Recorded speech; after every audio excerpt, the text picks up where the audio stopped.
Welcome to this new episode of Unleashed. In the last two episodes, we had wonderful discussions with various guests on what does it take one to build their brand? What does it take one to build their presence? We explored what it takes for somebody who is excellent at operations to grow into a CXO. We had very interesting perspectives around how one has to, as they move up the value chain, build a wider outside-in perspective as well as a wider inside-out perspective. Build the confidence that they belong to the room, groom their presence. And we also talked about how different organizations facilitate, nurture, and groom the leaders. In this episode, we want to take the discussions further, but focus on women in leadership. We want to explore, is there a different challenge for women to become CXOs? Are the challenges, are the circumstances women have to face different for them? I have wonderful guests on this episode. I continue to talk with Shalini Pillay and Sarika Naik. Both of them have been guests on the previous episodes as well. And we add to them two very, very interesting women leaders, Pooja Goyal and Rashmi Mohanty. Pooja Goyal is a serial entrepreneur with extensive experience of having built successful businesses. She currently heads Udaiti Foundation, which is focused on encouraging more women to become entrepreneurs. Rashmi Mohanty is a CFO at SBI Credit Cards. She had a very successful career as treasurer across banks and large companies. Another amazing aspect of Rashmi is that she's an ultra marathoner with a huge passion for running. I begin my discussions with Shalini Pillay, exploring with her what are the constraints women in specific experience as they build their careers and what her perspectives are about managing some of these constraints. Srini, in many ways, it is the corporate India is still a big boys club for a large part. There's a reason why there's so much talk on gender diversity because we don't have enough leaders. So there is definitely a challenge. There are biases, which I think over the last few years, there's been a whole movement on unconscious biases and how do you get people to be more aware of it. The other harsh reality is that in an Indian environment, women certainly have a lot more on their plate in terms of social, personal expectations, obligations, commitments, and it is a reality. However, it may sound like a limited view or a conservative view, but end of the day, in many households, even if both husband and wife working, the onus for making sure the dinner on the table, quite often looking after the children's requirements is all still a little skewed towards what women have to do. So there's certainly an extra pressure. But I feel that yes, organizations are getting a lot more aware and a lot more flexible and a lot more keen to see women successful. I believe that COVID was quite an enabler in many ways because of this work from home model, right? Exactly. Because you are sitting at home, you can actually take care of a few things while giving your full to the organization as well. The upside is, I think, women pretty good at multitasking. So you manage all of this and you manage other stuff. So I think this hybrid working model has been a big enabler and it is for organizations to take full advantage of that. Rashmi shares some very interesting perspectives about how she, as a woman professional, had to live with some unique constraints and how she coped and managed with them. I just wanted to understand challenge from a woman. What are the specific ones? Because you have other challenges also otherwise as a woman, especially in society like ours. What are the additional challenges and what are the lessons learned, if any, for other people to probably learn from your journey? Okay, so let me start off with my journey. First of all, I tell everybody my career is not by design. Fortunately for me, my career has been by default. I had to live with certain constraints. And those constraints came in, if I think about them today, largely because I'm a woman. The first and foremost constraint that came into my life, which in a way shaped up as to what I could pursue as a career, forget career actually, what I could take up as a job, I mean, the career comes later, is the fact that my husband and I moved to Delhi. He was in Delhi when we got married. He was doing very well in the organization that he was. And naturally, which we see in all Indian families, that if you have a couple working, usually you will see that it's the husband's or the men's job which takes a priority. Correct. And it's assumed that the woman can just tag along and be happy doing whatever she's doing. And that's exactly what happened. So while in terms of our educational qualifications, we are at par. We both engineer MBAs and from very premium institutes. But when it came to taking a decision as to whose career takes precedence, so that was the first constraint, obviously, that I had to live with. And that is the major constraint, which, by the way, stays with me even today. So some of the other constraints may have fallen off the way, but that is one constraint that stays, and for various reasons. Okay. The second constraint, obviously, was that while I knew that I could give in my best, maybe 200% in the job that I am in, the decision or the thought of building a career can only come in once I've had my kids. Because I don't know if it is still true or no. I think it's not that true, or people find a way out of that constraint. But at least if we go back in the late 90s or early 2000s, basically 20 years back, I knew that I will be taking, if not a break completely, I will be slowing down to be able to give time to my family and to the kids. And therefore, if I start thinking about building a career, there will be a pause, and then I don't know how will I come back into the mainstream. And therefore, that was the second thought that happened. And the third constraint that I knew, which I will be facing along the way as I start building my career, is the fact that I'm a woman. And while very honestly, in my initial years, I did not see too much of a discrimination or not being given the opportunities. But given whatever I'd heard, given the fact that women do find it difficult as they continue to grow in their careers and up the corporate ladder, there are difficulties, there are challenges, and that was the third thing that was. So those are the three constraints that I had to live. First part, both Shalini and Rashmi highlight some very unique constraints women professionals face. Constraints include limitations of where you can work from. Constraints include probably that your spouse's choice of location has to be your choice of location and may or may not be the best place you could work with. Constraints include that you may have more primary role in managing the family and the children's needs. Constraints include that the roles you are playing could be male-dominant roles historically.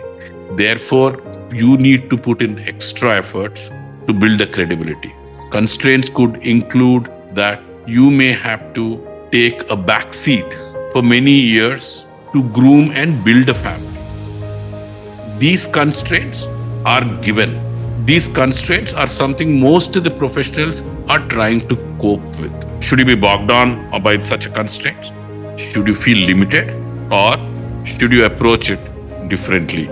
Giving you perspectives about how your attitude matters, how one needs to approach, and what kind of an attitude one should have while these constraints continue to hamper you. I feel that sometimes we become who we speak we are. So if I say that I have limitations of, networking, or I have commitments at home, I always see it as a limitation. But the moment I say, hey, you know what, I get a chance to come out and work, I get a chance to interact, I see it more positively. So I think many times this self-talk for women makes a big difference. And I think the more and more we should get into, and that's what I really tell women, that you should look at your time at work as a choice. Yeah. When you make the choice to be on a career path, you should know that some of the things you will not be able to do, which probably somebody who has a little more time at hand can do. Here are my discussions with Rashmi, where she talks about there are immense constraints, but constraints and the benefits you get are trade-offs. As long as you made those conscious decisions of trade-offs and learned that I'm going to get something after making some sacrifices, I think you approach the work with much more positive attitude? So my choices were that I'm constrained. I have a few constraints that I have to live with. How do I make the best possible choices so as to continue to learn and continue to grow in the vertical I'm in or the career that I've chosen for myself? Yeah, and I think you had summarized it very well. Say then you constantly look for a next challenge. Yeah. And you constantly embrace whatever challenge is in front of you. Say, okay, what best I can do to grow into that. And I think there's a learning at every stage which you are taking it to the next level. If you really are keen on taking up challenging roles and building your career, sometimes you have to sacrifice a few things. And I give women my example on that. We negotiated a deal which said that I'm going to be spending half the week in Bombay, half the week in Delhi. So I had an office in Gurgaon, I had an office in Mumbai, and I used to do Delhi, Bombay every week. Depending on the need, it could be 2 days in Mumbai, it could be 3 days in Mumbai. There were occasions where I've landed at night at home and I've landed at the airport and I have a message saying, there's a meeting scheduled tomorrow morning, take a flight back again morning and please be here in the office. But I've done all of that. And I can tell you that I learned a lot in that job. Okay? I think professionally, and all my jobs have given me a lot of learnings and I've gained a lot of experience and knowledge in each one of them. But this one gave me a lot of visibility. And while, of course, there were a lot of personal sacrifices that I made, given the travel and all, but the learnings I had, the kind of visibility that I got both internally with the promoters and the larger group CXO team and externally as well, was immense. Huge. Pooja brings out some very interesting points about how to balance between different demands and having a very clear intent where you would want your trade-offs.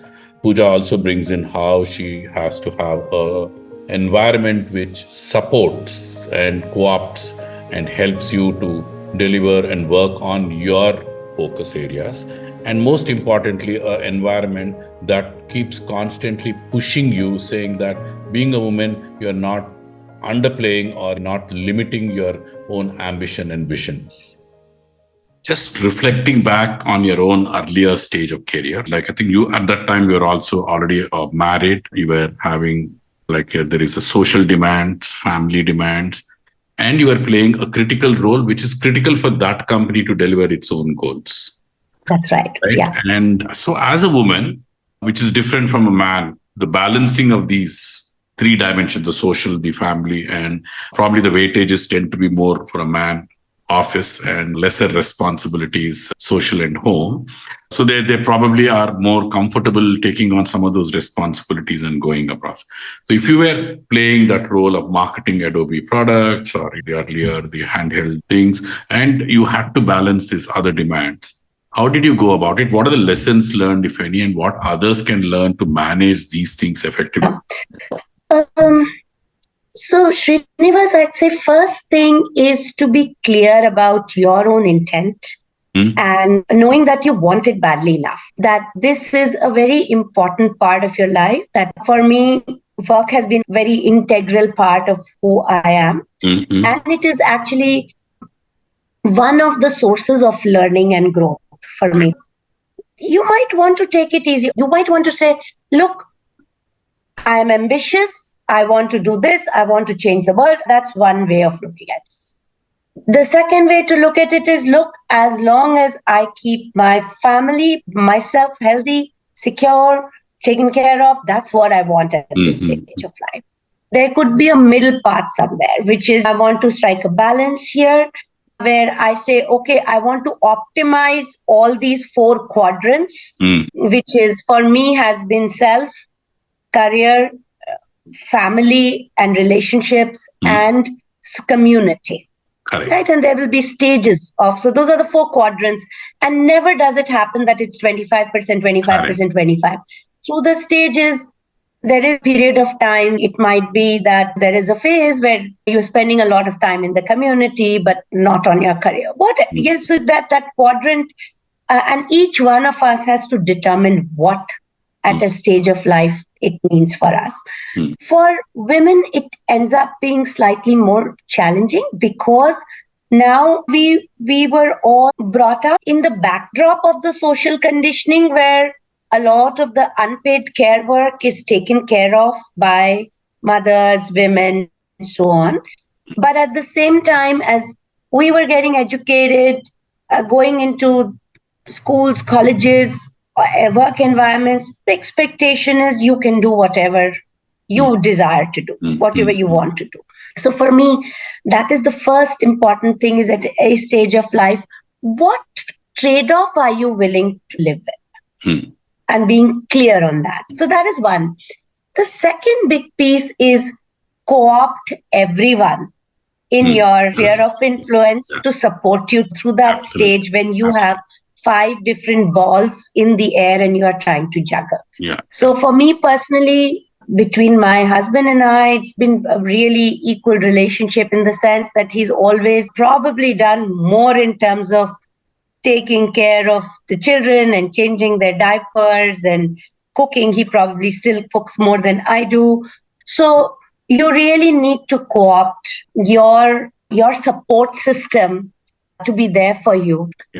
And then the third thing I'd say, which I struggled with, and I've been fortunate, is I always, as a woman, I always had a bit of an imposter syndrome, or questioning yourself, where are you doing the right thing, or not even thinking very big at times.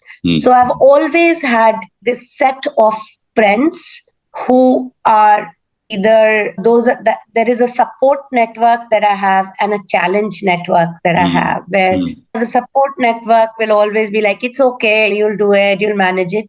Whereas there's a challenge network, they'll say, but why this and why not this? You can do this.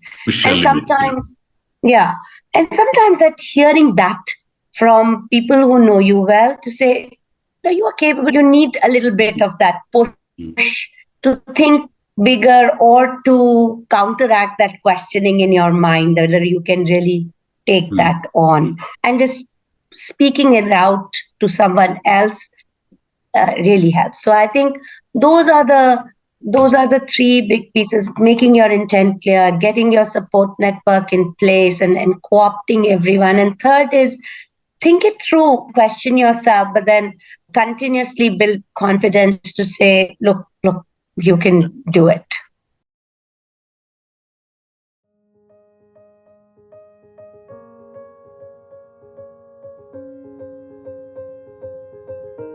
I think their learnings, their perspectives are amazing. And I'm sure this is great inspiration for different women to reflect on their own constraints and limitations with new lens now. We talked about constraints. We talked about attitude. But for one to grow and one to build a brand and presence, we said that they have to build that wider perspective. We said that we have to build their presence. Of course, now that we have built the right attitude, those constraints still continue.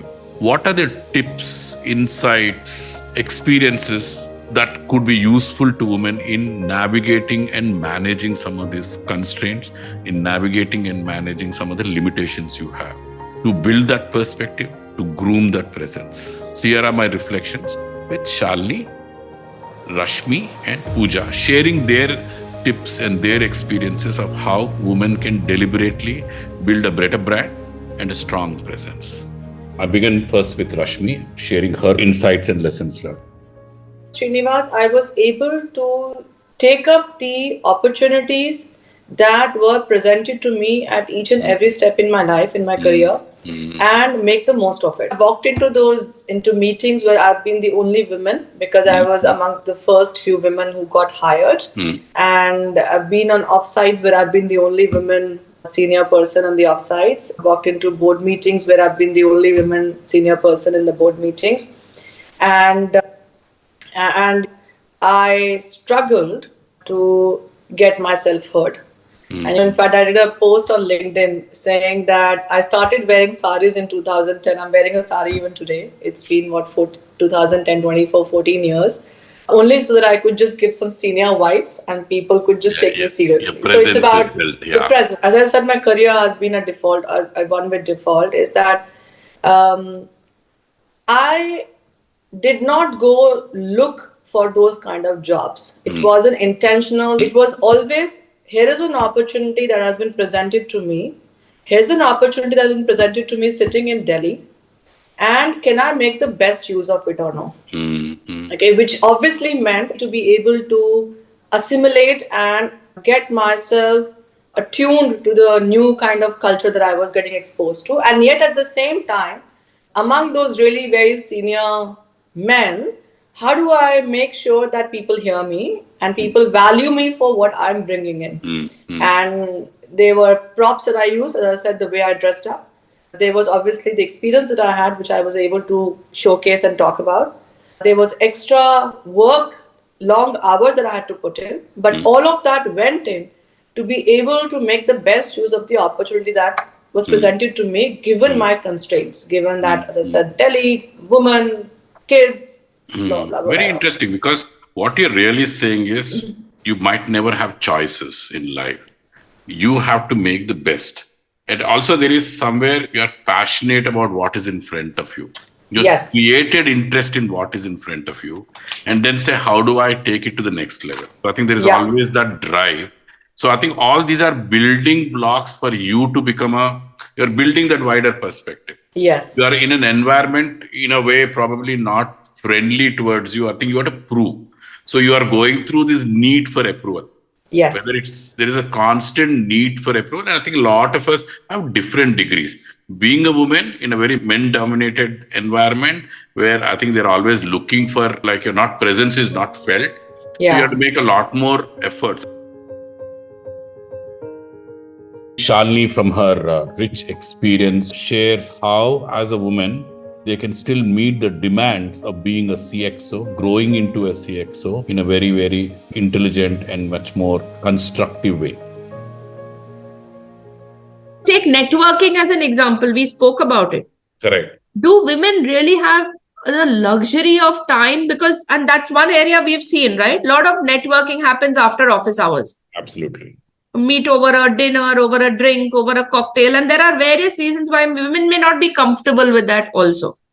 Absolutely. Yeah, but if networking is important, it is for women to think of other ways to network within the constraints, and how do you do it in a way that works for you. For example, there are industry forums. Do you make the effort to participate in that? A great way to go and network, but not many will do it. A lot of women actually are dismissive of networking, saying, I don't want to have a drink with someone. I'm not willing to go after office hours, but that's not the only way to do it. There are a lot of innovative, meaningful ways. There are forums happening. There are webinars happening. Are you participating? And again, participate in a way that you make an impact. If you're just going to dial in, switch off your camera and be one among a few hundred people logging in and listening, that's not networking. Absolutely. Today, I feel there are lots of ways. Social media. Yeah. What is stopping you from writing or talking or commenting on a very topical subject in a very meaningful way? Absolutely. So I feel that all of this goes in favor, and there are a lot more enablers in today's environment that can help. Is as much as organizations are doing to work on this bias and create that environment that encourages, I think a lot of onus is on women themselves. Absolutely. And I think emotionally also they have to trust that they belong there. Yeah. You've got to feel confident. You've got to feel confident to put your hand up and ask. And when you're brought into that room, you have to believe that you're part of that room. And I think that is the journey they have to probably manage throughout. Correct. And you have to manage it. There will be times when you take a back seat, but do that consciously, knowing that when you come back, you will come back with double the force. Here are my reflections with Pooja. She highlights the importance of awareness around our tendencies. She talks about deliberate grooming and nurturing one's abilities. And then she also talks about structural changes perhaps companies must bring of including more women at the senior management level and at the board level. What is your experiences of, women to or inputs to women to say, when you come to a board level or a senior management level, how do you feel at ease? How do you feel that you belong there? What are the tips to stay that you are as good as anybody else there? Any lessons? How do they build that kind of a presence and confidence in themselves and not trying to prove anything, but being more focused on solving a problem? I'd say awareness and acknowledgement. Just being aware of the fact that you tend to do that and you need to shift, and acknowledging it, not just for yourself, but for others as well. Yeah. Start with yourself, but doing it for others is an important first step. So once you become aware of it, then you start to pay attention to it. So once you decide that or think through that, look, I have to pay attention to what are these issues, then you begin to read about it, talk to people about it, think about it, analyze it and acknowledge it. So that is one big thing. The second is, again, as I said, like you build your way forward. You don't think your way forward. You could be aware, you could have acknowledged, you could have learned all those things. But unless you apply it on a regular basis, and sometimes you'll succeed, sometimes you will not, you continue to build on top of it. One of the examples I gave is I see a lot of women using things like, I might be wrong, but I think, or just the use of vocabulary. Or saying, I just wanted to make this point, and I've started to point is, don't use just because you said just, that minimized your presence. So to say, I want to make a point versus I just wanted to make a point. Right? It makes a difference. So you build your way forward. The vocabulary you use, the language you use, the body language you have, you gradually build on it. And the third is power of three. What I've noticed, Srinivas, is that when there is only one woman, there is always, like when you're working, you don't want to go into battle, right? I mean, it should be fun. It's something that gives you some level of gratification. Right? So when you're alone, you're almost thinking, you think 5 times before speaking up. When there are 2 women in the room, there might be a little bit of competition. As to who's saying it. When there are 3 in the room, then the dynamics I have seen always shifting. Where then you stand by each other, you begin to acknowledge one another, and I am now seeing more men do that as well, because it is important for men to, as allies, to play that role as well. Some very interesting reflections which have come. The networking examples Shalini gives is also a very interesting way to continuously build a leadership perspective, not just from inside, but from outside the company also. Today, there are several platforms like social media. There are other platforms where I think there is a lot of people coming together to shape a particular issue. Women can consciously participate, build their profile, build their brand in making that happen. Rashmi talks about some deliberate props to stand out and to probably become part of the crowd. But at the same time, she talks about having that self-confidence, trusting your capabilities, becoming deep in whatever you are doing, and let your expertise, your insights, your deep passion for the subject talk.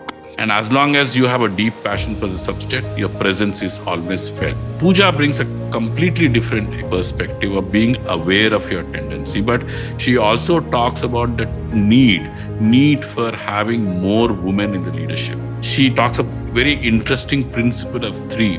Maybe more and more senior leadership groups should start considering minimum 3 in the leadership, minimum 3 in the boardrooms.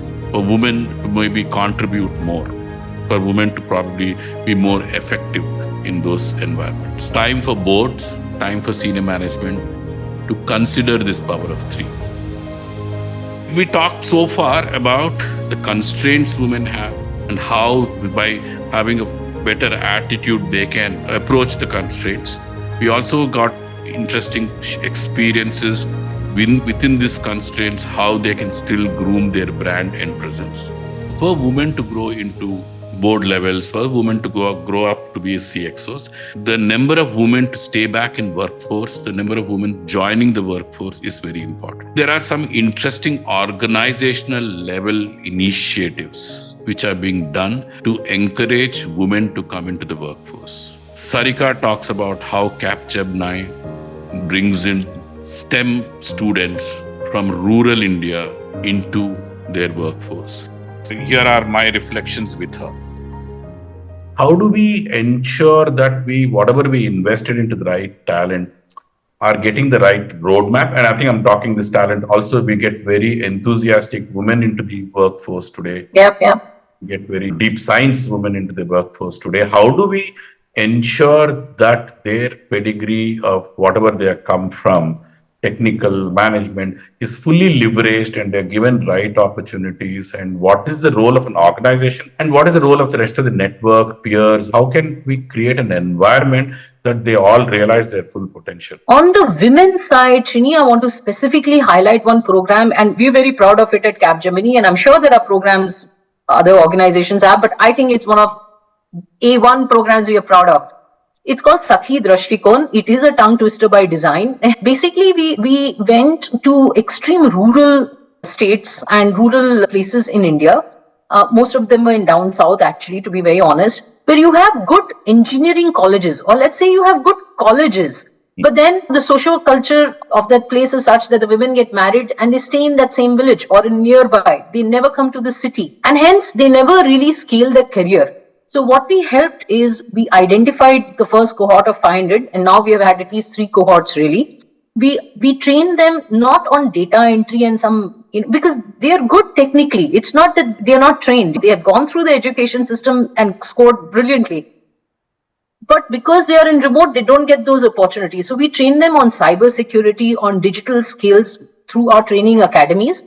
And Shini, you won't believe today, those are the ones who are manning the most serious and the most important cyber security solutions of ours. And you know what the other thing is? Because they are getting a career that they want, there is zero attrition. They work from the cities, they grow, they learn. And one of the most heartening things that we see is many of them go back to the colleges where they started and they become the role models for other women to remain in the workforce. Me sitting in an urban India is very different from somebody who's sitting in a rural place. So I would say that programs like this, and I'm sure there are others, need to be encouraged, especially for women talent in technical side.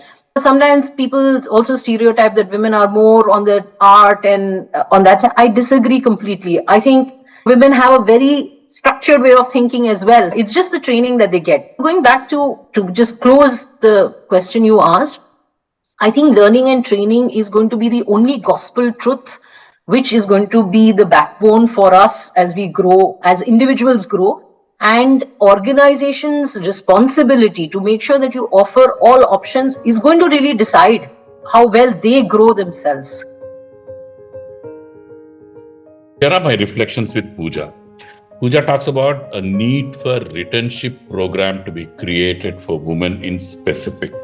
She talks about how it's important when women take a break, they don't completely take a break.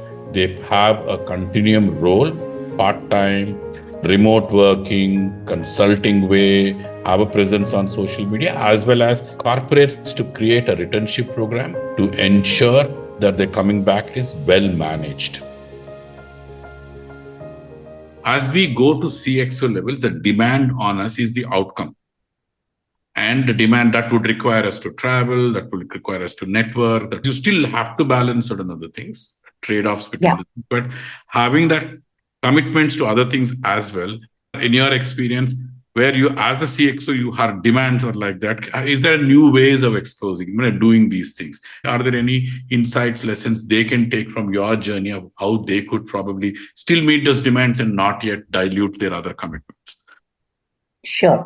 Srinivas, I'll divide the answer into 2 parts. One is the whole kind of the systemic design challenge, and the second is at a personal level, what can be done. So at a systemic design level, right, the big problem is the missing middle. Yeah. On the supply side, we have enough women entering the workforce now. When you look at STEM graduates, almost 44% of STEM graduates are women. But when 2 years, 3 years down into the career, if you look at the number of women holding STEM positions, it falls down to 14%. So what we see is the kind of, there is enough supply, but once you are into the org, there are challenges at the hiring level, retention, advancement, and then return to work, right? That period when, again, women will drop out to take care of, that is the period when you are having children, your parents need support, your career is, your spouse's career is also taking off, your career is taking off too. So there is almost this decade of time when your relationships, your working relationships, your connections, networks break down. Correct. And when you think about senior level positions, wherever you go, whether as a CEO, board, all of these come to people who have credibility and who have trust. Typically, these positions will happen because someone says you're looking for that person is the right person and I can vouch she has a for track that record. person. Correct. He has a track record, right? When as a founder, you are starting a company, so many things you're doing, whether raising capital, signing a contract, going to a customer, you have no credibility. What goes is all of the relationships you've built through your work that helps you in that process. Now, when you actually move out completely from the workplace, those relationships get completely severed. And then when you are coming back into the workforce to get to a CXO level position, it becomes very hard because there are not enough people out there who can vouch for you to be taking that role.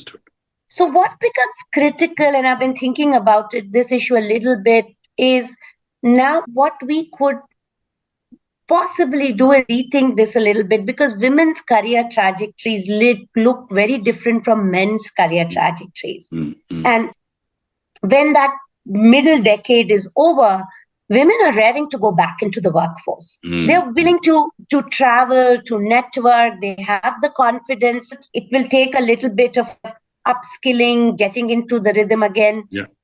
But they're raring to go back into the workforce. But our workplaces are not designed to enable that. So I think there is a design thing which we need to be thinking about, that, can we get about, so there is an opportunity there where we can address that through building very strong returnship programs and thinking of women's career trajectory slightly different from men. And what it does is expands the pie. We take advantage of both the genders and expand the pie for the organization, right? Now, at an individual level, what it means is, even when you are deciding to take that break, don't exit the highway completely. Get in the slow lane somehow. Correct. Work 2 days, half a day, whatever. Work 2 days, work as a consultant, as a freelancer, so that you maintain some of those relationships, some of those networks, that you continue to be somehow part of those networks. That is one. The second, if you do not, of course, you finish your work, you want to run home to take care of all of the other things. Now, because of technology, it enables you to do it remotely, offline, all of that. So that's the second piece is, if you're not doing this face-to-face networking, being at some of these places, then put your points of view on social media. Build some kind of a profile or persona there through writing, through supporting different causes, through flexible arrangements, but don't forgotten.